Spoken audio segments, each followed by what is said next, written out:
Hari ini mungkin sebagai satu hari yang bagi saya selalu lebih penting dari sebelumnya.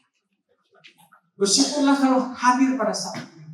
Karena firman yang kita mau bahas sekarang ini akan berguna untuk sisa hidup kita di dalam menantikan kedatangan Tuhan. Kita akan coba kembali mengenang, mempelajari, mencoba merasakan bagaimana suasana yang mencekam, bagaimana kepedihan, ketakutan, dan berbagai hal yang terjadi menjelang kematian Tuhan Yesus yang kita kasih. Judul khotbah kali ini dikatakan hidup di antara kematian dan kemuliaan. Living in between death and glory. Kita bicara adalah kematian Tuhan Yesus dan kebangkitannya. Saudara, saya yakin dan percaya tidak mungkin hidup kita ini mulus. Tidak mungkin hidup kita ini tidak menghadapi tantangan. Tidak mungkin hidup kita tidak akan mengalami duka cita. Semua orang-orang yang kita kasihi, istri saya, anak-anak saya, satu ketika mereka akan tidak ada. Saudara, sahabat ini, saya mau kita renungkan pengalaman pahit dan yang terindah yang dialami oleh murid-murid Tuhan Yesus boleh menjadi bagian kita, boleh menjadi bekal bagi hidup kita selanjutnya. Kita kembali pada waktu 6 hari menjelang hari Paskah. Tuhan Yesus naik di sebuah keledai dan minggu itu dimulai dengan harapan yang tinggi bagi semua murid-murid Yesus, bagi semua pengikutnya. Yesus masuk ke Yerusalem bukan dalam suasana duka, tetapi dalam suasana pengharapan.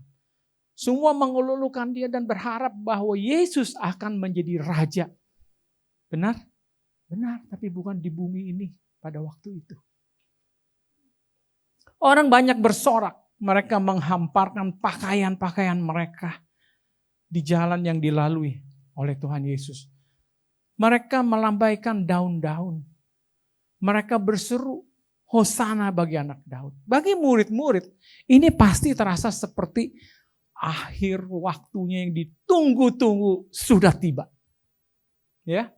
Akhirnya Yesus akan dinyatakan dan dunia akan melihat siapa dia yang sesungguhnya. Dan penderitaan dan pengorbanan bagi murid-murid mengikut Yesus selama ini akan terbayar.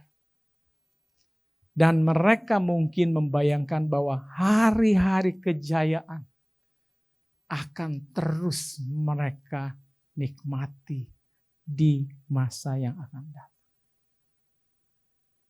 Luar biasa saudara. Saudara bayangkan kalau kita juga jadi mereka. Dengan pemikiran seperti itu. Betapa luar biasa apa yang terjadi di sini. Dan itu betul-betul menjadi satu pengharapan. Menjadi satu penantian yang kita rasa inilah yang ditunggu-tunggu. Sering kita juga dalam hidup ini banyak berharap. Harap ini dan itu. Dan sering juga hal kita alami bagaimana kelihatannya apa yang kita harapkan itu kemungkinan akan segera terjadi. Tetapi saudara, lalu suasana berubah. Menjadi ganjil, aneh, dan menjadi berat. Kenapa? Karena di ruang perjamuan terakhir, sesuatu mulai berubah. Waktu itu hiruk pikuk kegembiraan luar biasa. Tetapi sekarang di ruang perjamuan yang kudus, Tuhan Yesus bukannya berbicara tentang kemenangan, tetapi Tuhan Yesus berbicara tentang pengkhianatan, tentang penderitaan, tentang kepergiannya, dan tentang perpisahannya yang tidak akan lama lagi bersama murid-murid. Bayangkan saudara, murid-murid itu duduk di sana, mendengar Tuhan berkata, bahkan bahwa salah satu di antara mereka akan menyerahkan dia, akan berkhianat. Saudara coba tempatkan diri pada waktu bersama dengan murid-murid. Kira-kira terkejut gak? kita akan mulai pelongok. Kalau di sini dikatakan salah satu di antara yang duduk di sini akan membunuh Pak Purwa. Wah, kaget nggak? Pasti kita nengok kiri kanan. Siapa ya? Kamu kali ya, kamu ya. Nggak mungkin aku. Coba itu suasana yang terjadi begitu mencekam. Yohanes 13 ayat 21 mengatakan, sesungguhnya aku berkata kepadamu, seorang di antara kamu akan menyerahkan aku. Mereka saling memandang, siapa, bagaimana mungkin. Di meja kasih tiba-tiba terdengar kata pengkhianatan. Lalu Yesus juga berkata kepada Petrus yang menyangkal dia. Di dalam Lukas 22 ayat 34. Aku berkata kepadamu Petrus, hari ini ayam tidak akan berkokok sebelum engkau 3 kali menyangkal bahwa engkau mengenal aku. Slide-nya yang mana ya? Udah ya. Lalu lanjut cerita itu, Tuhan Yesus pergi ke Getsemani. Menurut kebiasaannya dia senang untuk mengasihkan diri, untuk bisa berhubungan secara pribadi dengan Bapa di surga. Di Getsemani kita melihat kesedihan Yesus yang paling dalam. Di saat paling berat dalam hidupnya, di sini kita saksikan murid-muridnya bahkan tertidur. Ada 3 murid kan? Yakobus, Petrus, dan Yohanes. Gitu. Dalam suasana yang sangat mencekam. Bahkan di Matius 26. Tuhan mengatakan apa? Mulailah ia merasa sedih dan gentar. Maka katanya kepada mereka, hatiku sangat sedih. Seperti mau mati rasanya. Saudara, sosok yang begitu legendaris. Yang begitu kokoh, kuat. Bisa mengucapkan, aku sedih. Serasa mau mati. Saudara gak main-main. Kalau orang yang lebay ngomong begitu, aku mati. Udah biasa tiap hari ngomongnya mati terus. Tapi seseorang yang kuat seperti Tuhan Yesus, yang selalu memberikan pekabaran, pengajaran yang selalu optimis, percaya kepada janji Tuhan. Dia mengatakan hatiku sangat sedih. Seperti mau mati rasanya. Jadi bayangkan Yesus yang biasa menenangkan orang. Sekarang berkata kepada murid-muridnya bahwa jiwanya sangat sedih. Dan di saat seperti itu apa yang paling diinginkan? Apa yang paling dia inginkan? Bukan bala tentara, bukan tepuk tangan. Ia hanya meminta teman-temannya, murid-muridnya berjaga bersama-samanya. Sampai di dalam Matius 26 Tuhan mengatakan, tidakkah kamu sanggup berjaga-jaga 1 jam dengan aku? Saudara bisa merasakan kekecewaan yang dialami Tuhan Yesus. Coba saudara dalam keluarga ya, katakanlah dokter J bilang sama istri, aku divonis, saya baru diperiksa jantung, CT scan, puji Tuhan, baik. Tapi coba, di CT scan lalu dokter bilang penyumbatan 90%. Misal, 3 hari lagi mati. Terus istri saya nyenyak tidur. Rasanya sedih enggak? Saya dibiarkan bergumul sendiri. Lalu orang yang kita kasih cuma tidur-tidur aja, atau dia pergi main, atau dia pergi shopping. Bagaimana rasa saudara? Ya, itu yang dirasakan oleh Tuhan Yesus. Lalu pengkhianatan Yudas pasti sangat melukai hati. Yudas tidak menyerahkan Yesus dengan teriakan kebencian. Dia datang dengan ciuman. Aduh, sedih banget. Ya. Coba pikirkan suami Anda mau meninggalkan Anda dengan ciuman. Rasanya bagaimana? Ya. Pengkhianatan yang paling sakit seringkali bukan datang dari musuh yang jauh, tetapi dari orang yang dekat. Cukup dekat untuk mencium wajah kita. Yudas bukan orang luar, dia seorang murid. Dia pernah berjalan bersama Yesus, pernah mendengar pengajarannya, makan bersama Yesus. Hampir setiap hari. Dan sekarang tanda kasih dibalikan menjadi pengkhianatan. Bayangkan mencekamnya malam itu, gelap suara orang banyak, ciuman pengkhianatan, Yesus ditangkap dan murid-murid panik. Di situ kasih dan pengkhianatan bertabrakan satu momen.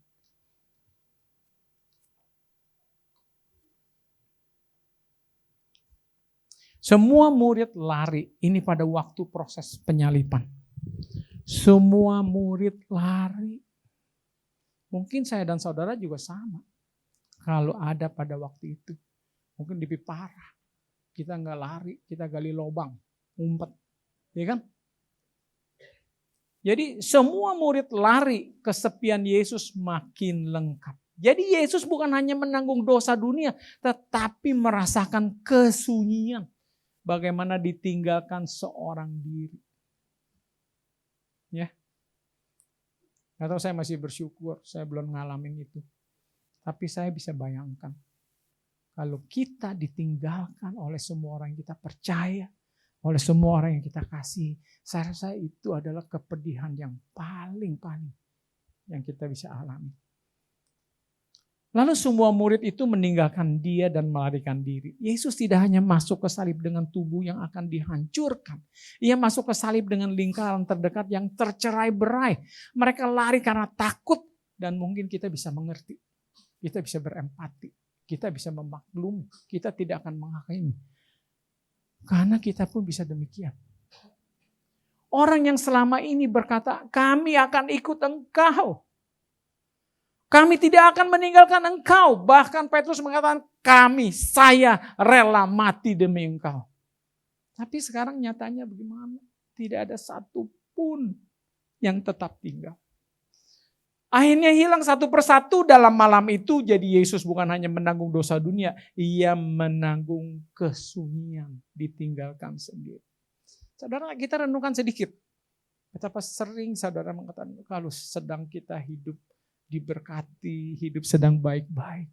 Puji Tuhan, haleluya. Aku mau cintai Tuhan. Aku mau cintai Tuhan seumur hidupku. Begitu hidup sedikit bergelombang. Saudara di mana? Di mana ucapan kita itu? Ini sesuatu yang menjadi pelajaran buat kita semua. Petrus menyangkal Yesus dan tatapan itu pasti tak terlupakan.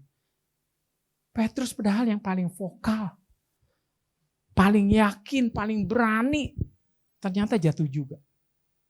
Dan yang luar biasa dikatakan Tuhan cuma apa?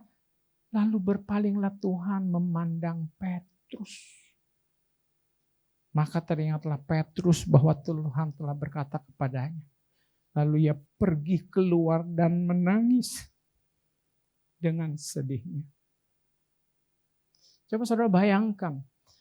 Di tengah kekacauan, di tengah pengadilan, di tengah tekanan, Yesus menoleh dan memandang Petrus. Tidak ada catatan bahwa Yesus berteriak.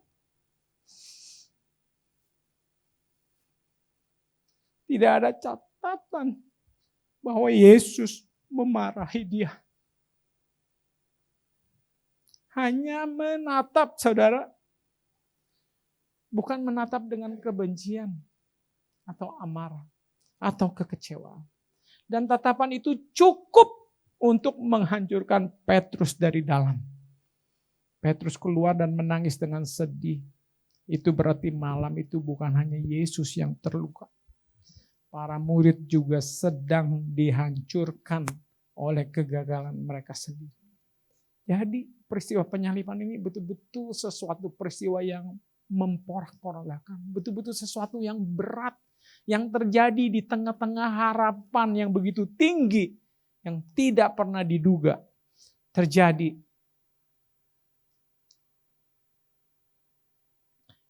Pengadilan dan penghinaan itu sangat memalukan.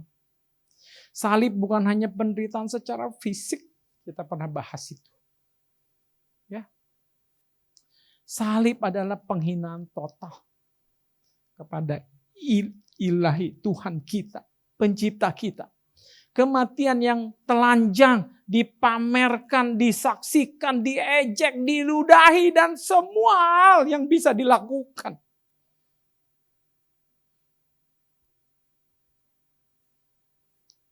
Lalu mereka meludahi mukanya dan meninjunya. Orang-orang lain memukul dia.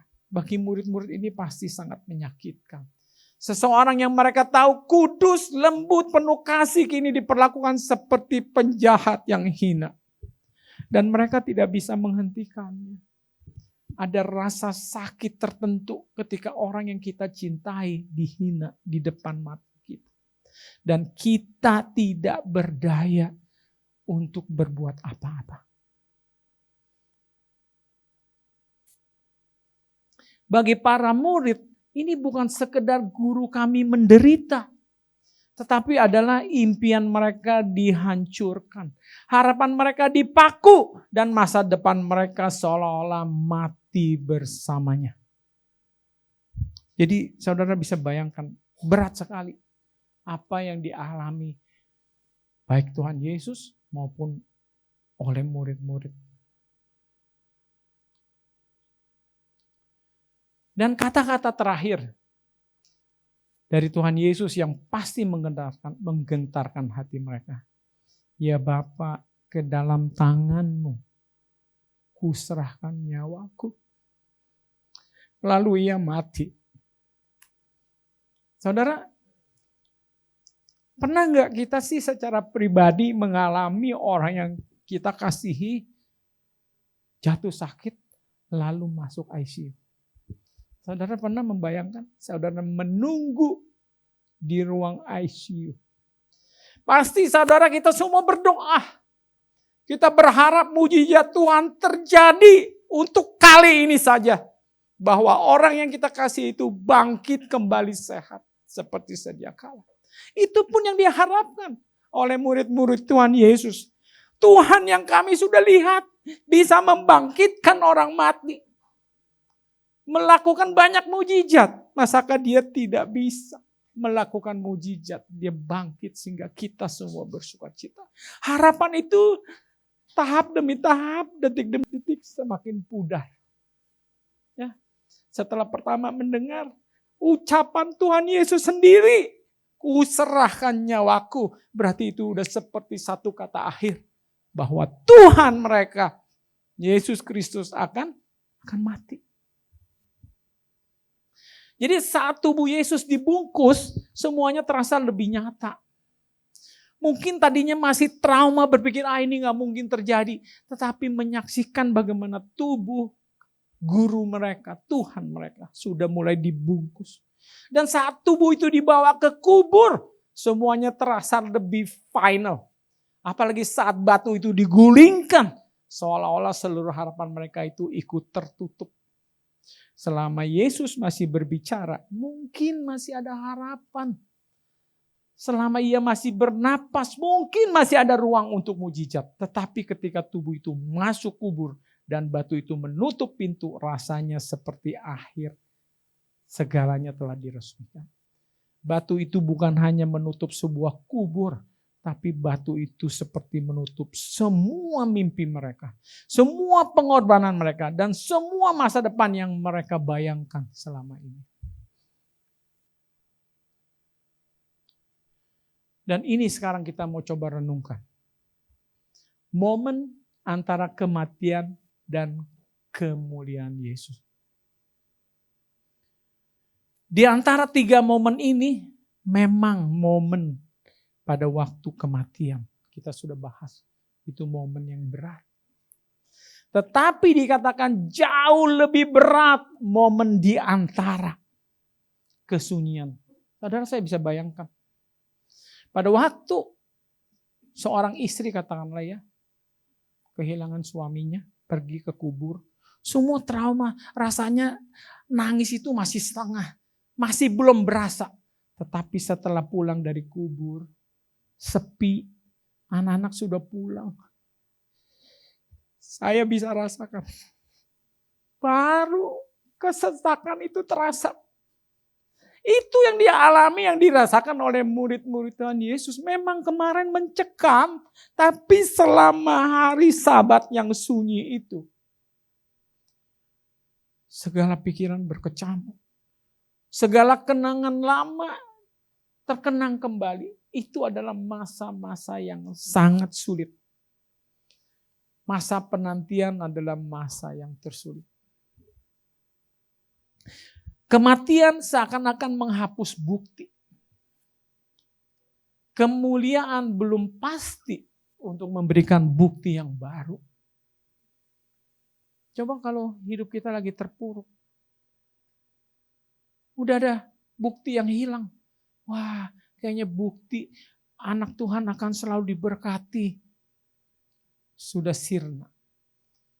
Tetapi kita ingat janji Tuhan akan memulihkan kita. Tetapi itu bukti yang belum terjadi dan kita lihat. Betul? Saya yakin kita semua di sini hidup punya pergumulan.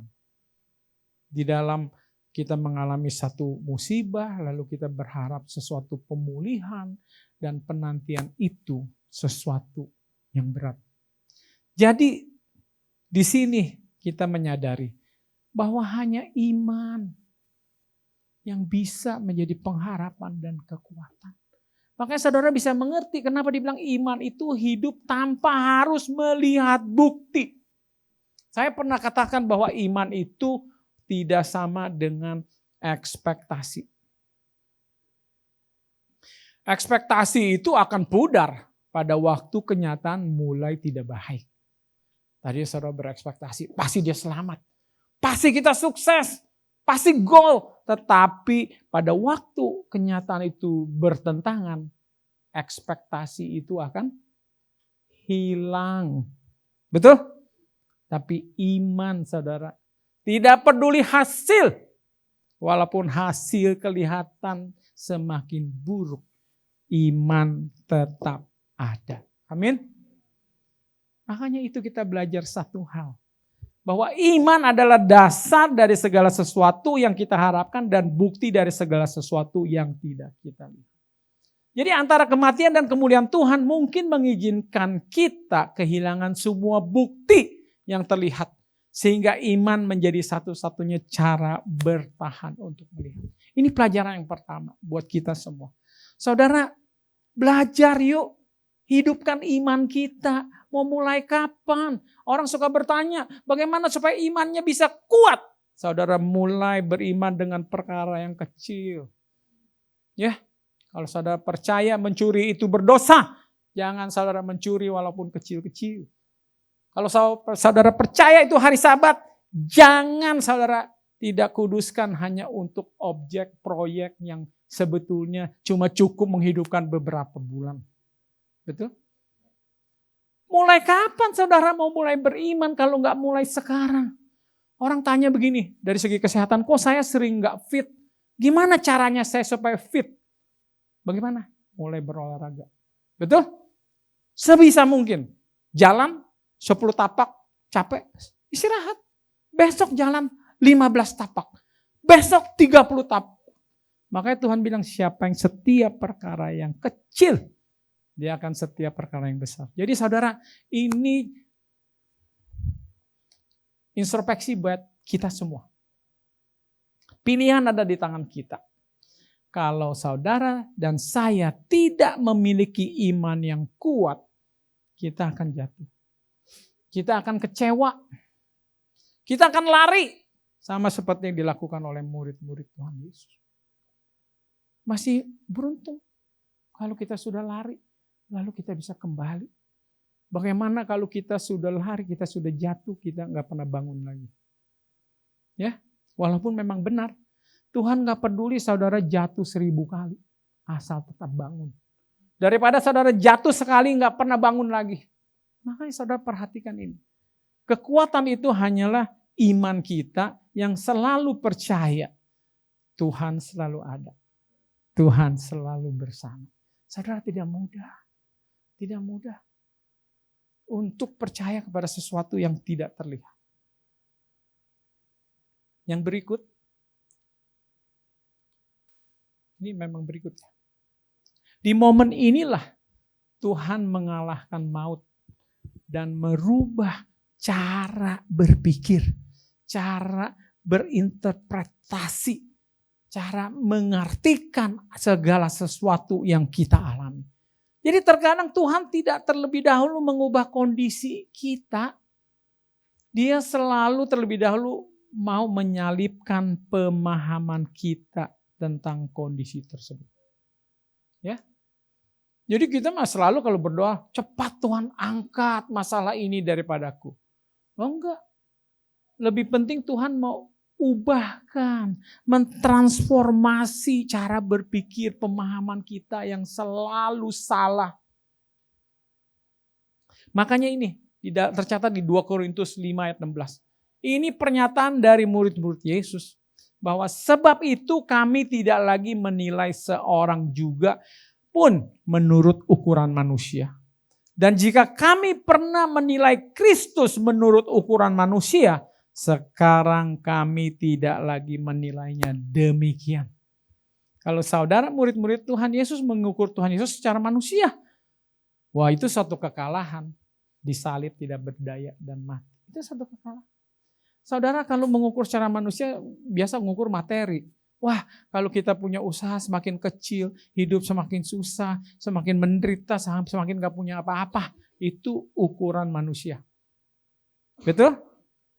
Wah kita kelihatannya udah ditinggalkan Tuhan.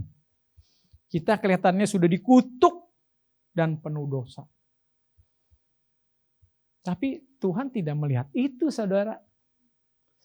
Dan kalau kita melihat secara ukuran Tuhan, termasuk diri kita. Kita manusia kan? Termasuk melihat diri kita. Walaupun katanya kita di lembah maut, walaupun kita jalan di tengah mayat yang bergelimang, walaupun di depan bahaya akan menerjang. Kita cuma peduli satu. Apakah aku tetap percaya? Mengandalkan Tuhan, berharap kepada Tuhan. Itu yang terpenting bagi Tuhan. Amin. Begitulah cara saya dan saudara mengukur, tidak secara ukuran manusia. Jangan hakimi diri kita. Jangan hakimi Tuhan kita dengan menilai segala sesuatu yang kita miliki berdasarkan ukuran dunia. Saudara bersyukur kalau anak saudara beriman. Jangan saudara gak bersyukur nih beriman. Tapi yang paling penting dia harus jadi orang top. Orang kaya raya sekalipun mengorbankan iman. Seringkali kita begitu. Kita tidak disarankan untuk hal itu. Jadi Tuhan itu lebih mau memulihkan kita dulu. Kita sudah belajar itu. Daripada mengubahkan keadaan kita. Banyak kita gak peduli. Tuhan saya mau jadi raja tanpa dipulihkan. Raja Daud kalau jadi raja tanpa persiapan dipulihkan. Dia akan jadi raja yang diktator. Percaya saya. Semua akan dipajak. Betul? Semua akan diperlakukan dengan semena-mena. Itu kalau seorang raja belum dipulihkan. Dan Tuhan tahu itu. Saudara cuma mesti sadar. Saudara merindukan kekayaan. Segala hal yang dimiliki dunia, sebelum saudara dipulihkan, kekayaan itu akan menjadi kutuk bagi diri saudara. Percaya itu. Saudara akan berubah menjadi orang yang sombong. Betul? Udah banyak cerita. Jadi ini yang kita harus sadari.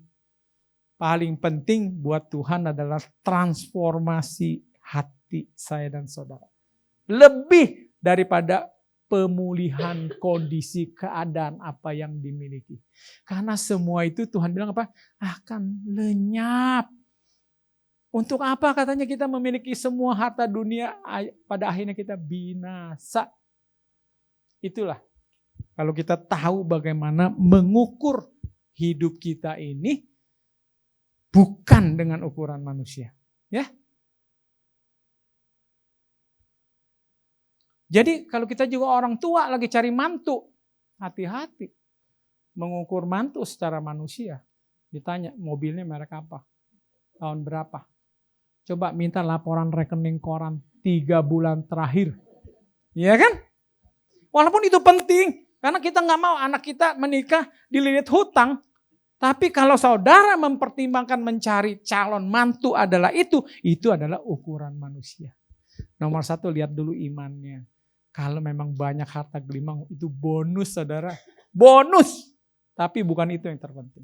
Ya, banyak sekali kalau mau dipelajari bagaimana kita mengukur Tuhan dan diri kita dan sesama kita tidak secara ukuran manusia.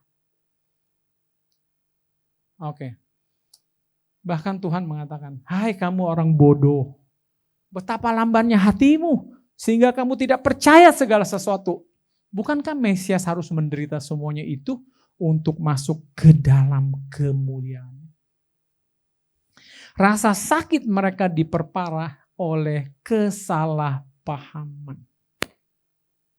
Saudara, karena dia salah mengerti, jadi keadaan udah jatuh, udah jatuh ketiban tangga. Jadi ini hikmat kita, ini yang kita harus jaga supaya di dalam pergumulan kita tidak salah paham. Mereka tidak hanya berduka atas apa yang terjadi, mereka juga berduka atas apa yang mereka pikirkan itu berarti. Ya sudah berduka, Tuhan Yesus mati, sudah berduka dalam keadaan yang buruk, tapi mereka lebih berduka karena mereka mengartikan that's the end. Tuhan kita sudah dikalahkan. Semua visi misinya sudah pudar. Itu yang lebih mengenaskan. Maka dibilang kehebatan seorang pria bukan dari kuasa kekuatannya. Lihat seberapa cepat dia bangkit dari kejatuhan. Ya. Jadi kita harus merubah pikiran kita. Kejatuhan itu bukan segalanya, bukan akhir. Terkadang kita menderita bukan hanya karena peristiwa itu sendiri, tetapi karena kita salah menafsirkannya. Ya, pergumulan kita anggap itu penolakan Tuhan kepada kita. Peninggalan Tuhan sudah murka tinggalkan kita. Padahal saudara jangan kena tipu oleh pendeta-pendeta yang gak benar. Kasih Tuhan itu sempurna. Saudara, sempurna apa tuh? Sempurna itu tidak bisa berubah. Tidak bisa ditambah, tidak bisa dikurang. Itu baru sempurna. Amin. Nah, kalau nilai ujian 10 gak bisa ditambah lagi, itu sempurna. Kalau 9 masih bisa tambah 1 kan? Itu belum sempurna. Jadi saya mau bersaksi. Tidak ada perbuatan apapun, kejahatan apapun, hinaan sekalipun yang saudara lontarkan kepada Tuhan untuk mengurangi kasih-Nya kepada saudara dan saya. Amin. Kasih Tuhan itu tetap. Cuma kita yang kelihatan belum mengerti, enak aja. Enggak, saya lebih bersuka cita kalau dia dihukum. Kalau perlu dia ditusuk dari ujung bawah sampai kepala, dibakar hidup-hidup. Itulah kebohongan yang kita selalu dengar, adanya api neraka yang kekal. Saya jadi bingung. Tuhan bilang kalau kita setia hidup kekal. Oh kalau gitu gak setia juga hidup kekal, cuma beda tempat. Berarti begitu kan? Itu satu kebohongan besar saudara. Ya. Jadi jangan kita menganggap bahwa ini hukuman. Itu bukan hukuman. Tuhan gak pernah menghukum. Tuhan cuma mengizinkan kita mengalami sebab akibat pilihan sendiri. Jadi jangan sampai nanti Tuhan Yesus datang kedua kali semua dibinasakan. Oh Tuhan menghukum. Tuhan gak pernah menghukum. Tuhan merespek. That's your choice kan? Itu pilihanmu sudah berapa ribuan tahun aku bilang pilih. Mau hidup atau mati. Jangan sekarang. Masa gitu sih. Kita sekolah tuh guru udah bilang. Pilih ya dari sekarang kamu mau belajar. Berhasil jadi orang sukses. Atau tidak. Dia gak mau belajar sering bolos. Terus jadi pengemis. Terus dia salahin gurunya. Adil saudara? Enggak. Gurunya gak pernah menghukum. Ingat. Tuhan cuma memiliki kasih. God is love. Itu iman saya. Ya. Yakobus 1 ayat 17. Hanya segala yang baik dan sempurna berasal dari Tuhan. Ingat saudara. Penyakit pun bukan dari Tuhan. Apapun. Dosa kematian bukan dari Tuhan. Cuma Tuhan izinkan. Tujuannya adalah memulihkan saudara. Yang selama ini keras tengkuk. Ya. Supaya kokoh, supaya kuat. Oke. Jadi bukan sebagai akhir. Bukan sebagai akhir. Selama kita masih hidup, itu belum akhir. Firman Tuhan mengatakan, akhir segala hidup manusia itu berakhir di rumah duka.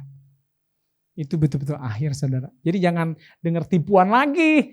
Oh setelah mati kita masih hidup, bahkan lebih keren. Kayak Superman bisa terbang.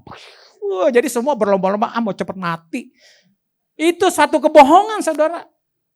Ya, mati itu akhir segala sesuatu. Jadi manfaatkanlah selama masih ada nafas kehidupan. Selama saudara masih hidup, segalanya belum berakhir. Ingat, ya, pantang menyerah.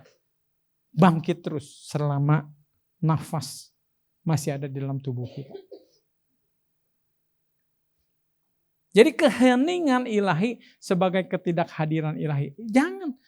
Walaupun kita merasa kok kayaknya nggak ada Tuhan. Tuhan selalu ada bersama saya dan saudara. Dan ini iman saya selalu. Bahwa Tuhan maha tahu. Saudara yakin Tuhan maha tahu? Ya. Tuhan sudah tahu segala sesuatu yang akan terjadi dalam hidup saya dan saudara. Pada waktu kita kena itu musibah A, musibah C, Tuhan sudah tahu. Amin. Dan kalau Tuhan memang peduli mengasihi kita, maha bijaksana, Tuhan sudah menyediakan pertolongannya. Amin. Saudara harus yakini itu.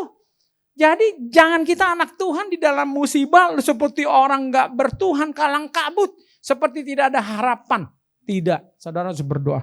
Tuhan tuntun aku. Supaya aku tahu apa yang Engkau sudah sediakan. Apa yang Engkau mau aku lakukan. Amin saudara. Itu saudara harus imani. Ya. Jadi walaupun ya saudara kena musibah harus jual aset. Rumah sekalipun saudara jangan menggerutu, jangan bersungut. Rumah itu sudah Tuhan sediakan. Bersyukur masih ada rumah itu yang bisa menyelamatkan saudara dari kesukaran. Amin. Iya, kadang-kadang kita menggerutu seakan-akan itu suatu kemudian. Tidak demikian, Tuhan itu maha bijaksana. Slide berikut. Tuhan lebih utamakan transformasi diri. Bukan pemulihan hidup saja. Jadi Marta contohnya dia percaya kepada kebangkitan tetapi tidak dengan waktunya. Jadi permasalahan Marta adalah tidak mau sabar menunggu proses. Kita juga sudah bahas dalam beberapa kali firman Tuhan di dalam bulan ini. Oh, percaya kebangkitan. Saya kalau tanya sini semua berdiri. Saudara percaya Tuhan Maha Kaya. Saudara percaya Tuhan Maha Kuasa. Percaya. Tapi kalau disuruh tunggu dong ya. Sabar. Ada waktu Tuhan. Oh, enggak bisa. Aku tidak percaya. Itulah satu hal sifat kita. Dari bayi, saya baru punya cucu lagi satu, namanya Ellison. Bayi, kalau udah lapar. Nggak peduli, mamanya lagi kocok-kocokin itu botol susu supaya steril. Lagi aduk tuh susu, pakai air panas, nggak peduli. Nangis terus, gitu. Kadang-kadang saya pikir kalau saya mau emosi, udah bikin sendiri. Ya kan? Betul nggak? Betul kan? Atau udah kita aduk aja, kasih aja sedot-sedot walaupun lagi belum steril kayak dingin segala macam. Begitu kan? Saudara seperti itu kita menggerutu kalau ada butuh satu ya Tuhan bilang, aduh kalau aku kasih sekarang sama ilustrasinya seperti orang tua kasih susu sama bayinya yang belum siap untuk diterima, diminum atau dimakan. Saudara lihat itu? Jadi Tuhan sekiranya engkau ada di sini, saudaraku pasti tidak mati. Kita tuh sok mengatur Tuhan. Wah Tuhan, kalau begini aja. Emang saudara lebih bijaksana dari Tuhan? Sejauh langit dan bumi, begitulah jalan Tuhan dengan jalan kita. Kita nggak tahu jalan Tuhan dibawa keliling sini sana ya kan? Yang penting apa nomor satu? Jangan selalu bilang yang penting saya sukses. Enggak, Tuhan gak penting. Bayangkan untuk mempersiapkan, memulihkan Yusuf. Sampai di penjara. Betul? Ya kan? Kalau Yusuf sudah jadi gubernur sebelum dipulihkan. Yusuf apa bilang gini. Hari pertama saudara dia menjabat sebagai wakil gubernur Mesir. Mana kakak-kakakku ya. Namanya yang sudah menjual aku. Itu nomor satu. Hai pasukan, cari dia, tangkap dia. Langsung dianiaya. Wah seperti mainin kecoa, dicabut kakinya satu-satu. Begitu. Kalau Yusuf sudah jadi gubernur sebelum dipulihkan. Saudara makanya perlu sadar. Tuhan gak mau jadikan kita batu sandungan. Amin. Makanya kita harus dipulihkan dulu. Jadi gak benar juga nih pendeta. Kalau bilang, ayo cari jiwa.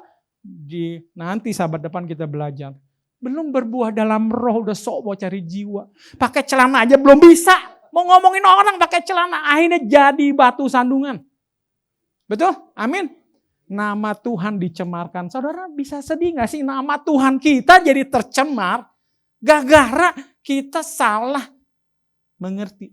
Main cuap-cuap aja langsung bilang, kamu dosa gini. Di mana Tuhan nggak pernah begitu? Amin.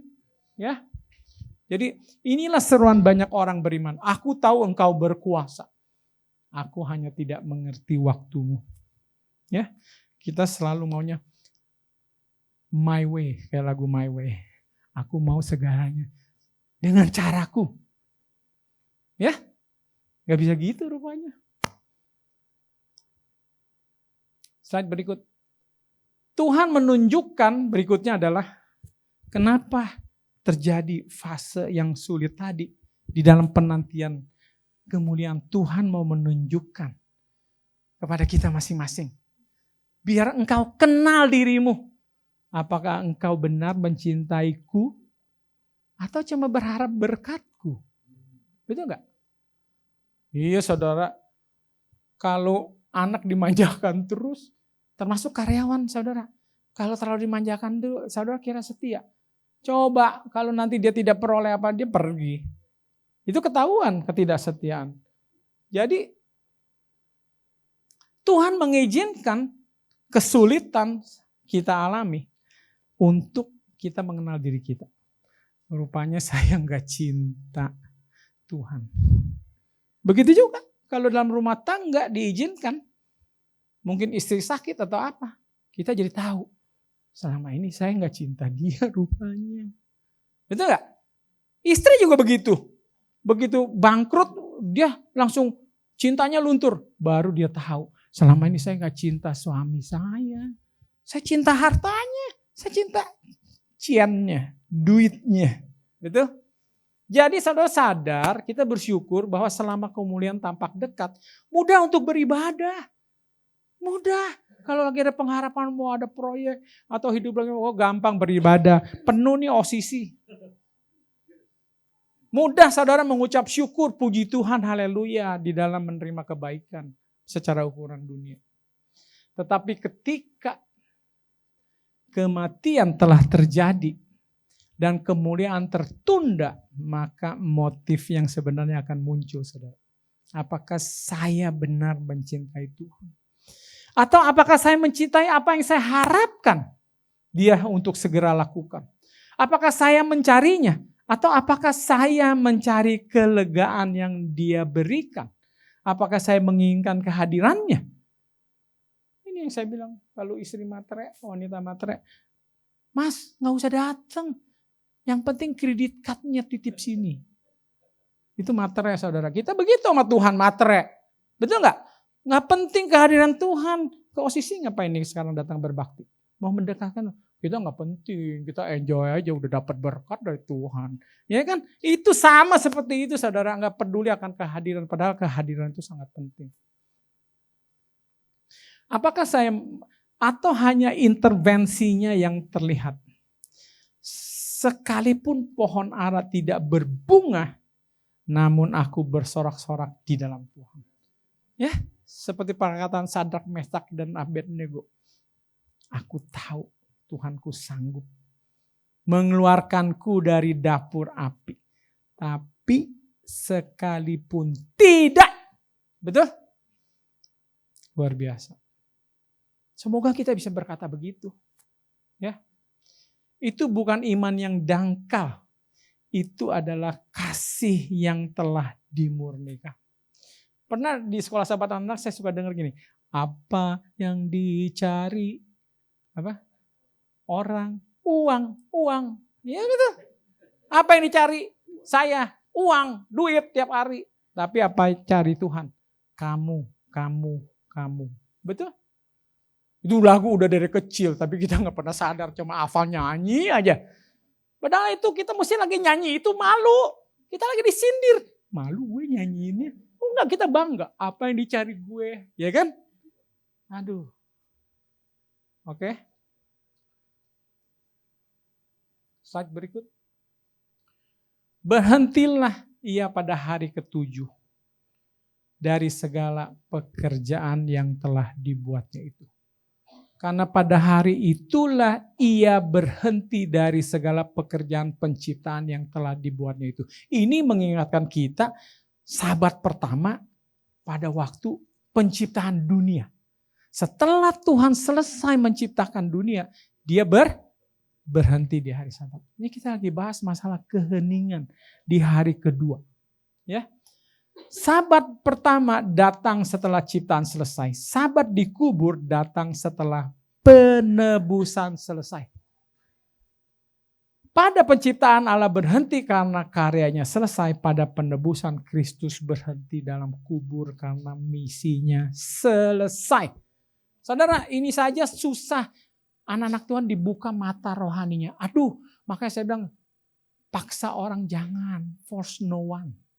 Yang penting saudara hidupkan, jangan jadi batu sandungan. Itu bukan urusan kita. Ada orang udah mendengar 1.000.000 kali. Dia masih tidak percaya hari Sabat itu hari yang kudus. Tapi semoga kita bersyukur di sini. Saya aminkan kalau kita bisa melihat itu. Segala sesuatu tidak ada yang kebetulan bagi Tuhan, ingat. Kenapa matinya nggak hari Senin? Nggak Selasa? Nggak Rabu? Kenapa harus hari Jumat? Tidak ada yang kebetulan. Mission complete. Penciptaan langit dan bumi juga komplit di hari Jumat. Makanya hari Sabat dia berhenti. Bisa gak sih lihat pola ini? Lihat saudara pola ini. Baru besok di hari pertama dia bangkit. Dia hidup sebagai ciptaan baru. Tapi dia berhenti dulu di hari Sabat. Jadi inilah kemuliaan yang akhirnya berbicara. Hari Jumat adalah kematian. Hari Sabat adalah keheningan atau kekudusan. Dan hari Minggu adalah proklamasi, pernyataan. Kemuliaan tidak membatalkan salib. Kemuliaan menggenapi makna salib. Dan kebangkitan tidak menghapus Sabat. Kebangkitan membuktikan bahwa Sabat bukan kehampaan. Jadi kebangkitan adalah pengumuman publik dari apa yang sebelumnya tersembunyi dalam misteri Allah. Jadi bukan hari Minggu baru bangkit, kita never know. Hari Minggu baru diungkapkan secara publik Tuhan sudah bangkit. Saya nggak tahu, saya masih bertanya, saya nggak mau mengotori kita punya iman. Saya mau tanya nanti kalau ketemu Tuhan. What's happening ya di dalam kubur selama hari Sabat. Amin. We never know. Ya, itu adalah punya proses di mana manusia lama diubah menjadi manusia baru. Walaupun Tuhan tidak pernah bercacat celah, tidak pernah berdosa. Ya. Slide berikut. Jadi ada hal-hal dalam hidup kita yang sekarang masih tertutup batu. Banyak. Hidup kita banyak misteri. Kita bukan Tuhan yang tahu segalanya. Semua itu tertutup batu. Ini akan terbuka nggak nih? Akan menjadi kenyataan nggak apa yang kita harapkan, apa yang kita doakan selama ini? Tetapi bila itu sungguh pekerjaan Allah, akan tiba waktunya Ia sendiri membuka dan menyatakannya buat kita. Ya, hari Minggu tidak menciptakan kemenangan. Jadi jangan sebagian anak-anak Tuhan sekarang gantinya hari Sabat dia rayakan hari Minggu. Katanya hari kemenangan. No, kemenangan Tuhan bukan karena hari. Ini juga yang parah nih ya. Orang diberkati oleh Tuhan bukan oleh rumah ngadep utara, ngadep selatan. Paham? Saya dibesarkan di keluarga yang percaya begitu. Pintu diukur, ukurannya berapa, tangga dihitung berapa step. Rumah hadap mana supaya hoki. Saudara saya bicara hoki itu dari siapa? Untung saya sudah ngerti sekarang. Yang memberikan berkat itu hanya Tuhan. Bukan karena rumah saudara hadap selatan, hadap utara. Kok jadi kita jadi menyimpang. Paham ya? Jadi bukan hari Minggu yang bikin Tuhan bangkit. Tuhan memang bangkit. Dan di hari Minggu. Jadi maka tadi saya bilang kebangkitan tidak meniadakan segalanya.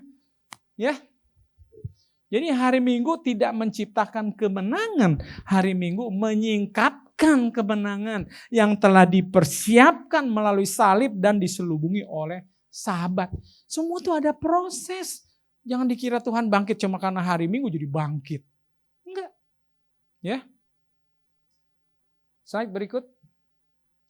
Tetapi yang benar ialah bahwa Kristus telah dibangkitkan dari antara orang mati sebagai yang sulung dari orang-orang yang telah meninggal.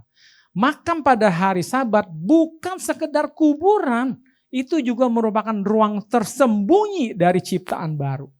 Bukan karena Yesus mengalami peningkatan moral di sana, bukan karena dia membutuhkan penyucian dari dosa, tetapi karena kutukan ciptaan lama telah sepenuhnya ditanggung dan kemanusiaan baru akan diungkapkan dalam Kristus yang bangkit. Jadi makam itu bukan sekedar tempat kematian disimpan, itu adalah tempat di mana ciptaan baru berdiri tertutup untuk satu Sabat yang suci. Itu satu misteri, saudara. Ya, kenapa tubuh Kristus masuk dalam kubur dan diam satu Sabat? Itu satu misteri.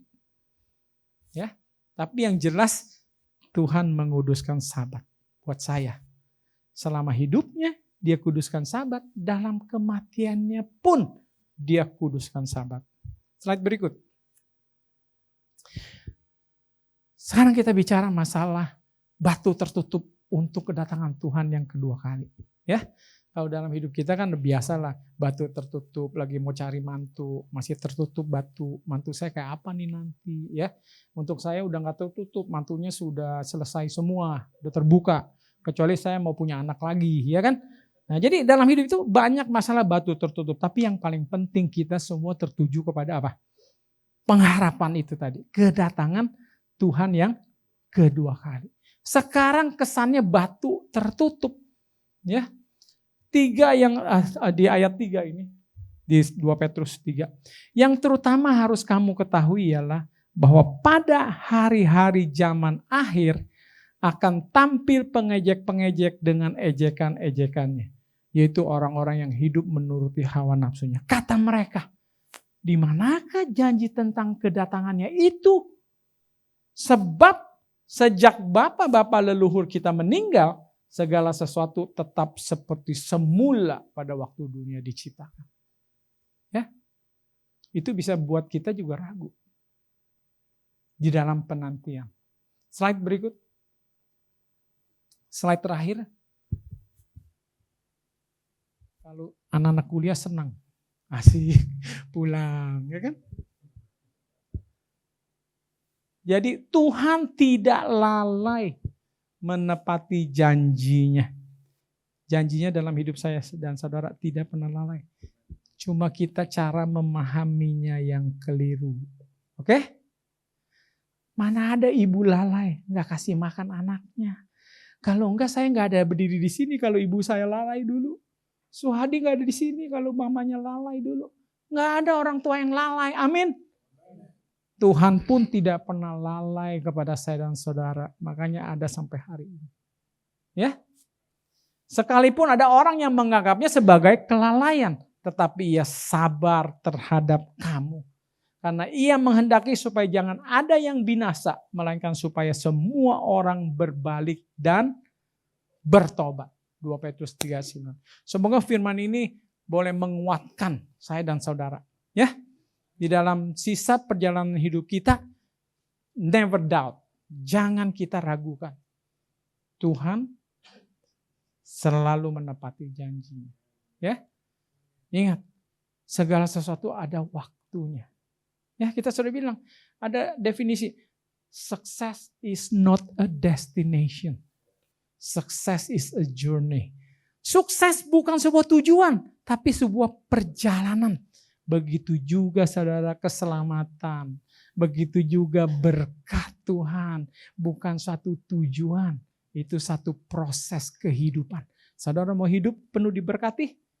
Mulai hari ini berubah hidup kita. Bukan terserah mau hidup gimana aja. Nanti 2 tahun lagi saya penuh berkat. Nggak bisa. Ya, Daud nggak bakalan pernah jadi raja kalau nggak dia melalui semua proses pemulihan tersebut.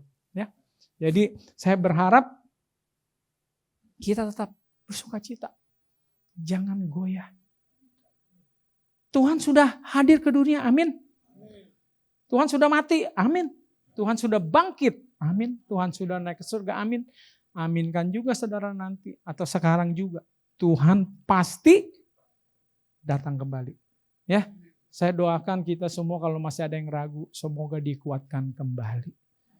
Ini bukan sebuah dongeng. Amin. Saudara boleh angkat tangan yang percaya bahwa ini bukan dongeng. Masih ada yang ragu. Ya kita doakan bagi yang ragu. Ya, ini betul-betul bukan dongeng. Sudah ibaratnya ini sudah terlalu banyak dibuktikan. Bukan lagi hanya tanpa bukti. Sudah sebagian besar dibuktikan. Betul? Ya. Jadi semoga ini menjadi berkat bagi kita semua. Amin. Ada Tuhan, selalu ada harapan. Dengan kuasa-Nya Dia berikan pertolongan. Meski jalannya tak bisa kulihat, pasti ada Tuhan